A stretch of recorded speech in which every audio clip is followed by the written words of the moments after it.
রোহিত এক গরিব পরিবারের ছেলে। কলেজে লেখাপড়া শেষ করে সে একটা চাকরি পায়। প্রতি মাসে তার বেতন 25,000 টাকা। তার জীবন বেশ স্বচ্ছন্দে কাটতে থাকে। তার বিয়ে হয়, একটা মেয়েও হয়। 30 বছর বয়সে সে তার রিটায়ারমেন্টের সম্বন্ধে ভাবে। তার এক আত্মীয় তাকে এলআইসির একটা স্কিমের সম্বন্ধে বলে, যেখানে সে যদি প্রতি মাসে 5,000 টাকা করে দেয়, তবে 65 বছর বয়সে তার কাছে 1 কোটি টাকা থাকবে এবং তার বাকি জীবনটা শান্তিতে কাটবে। শেষ জীবনে তাকে কারোর ওপর নির্ভর থাকতে হবে না। তার ওই এলআইসির স্কিমটা পছন্দ হয় এবং সে তাতে টাকা দিতে শুরু করে। দেখতে দেখতে 35 বছর কেটে যায়।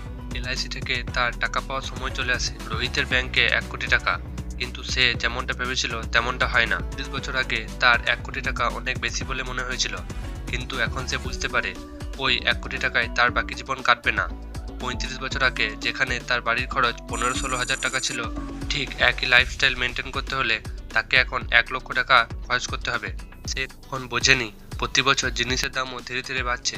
তার বেতন বাড়ায় সে ওই দিকে ততটা নজর দেয়নি, কিন্তু এতদিন সে যে টাকায় ভরসায় ছিল সেটা এখন খুব কম বলে মনে হচ্ছে।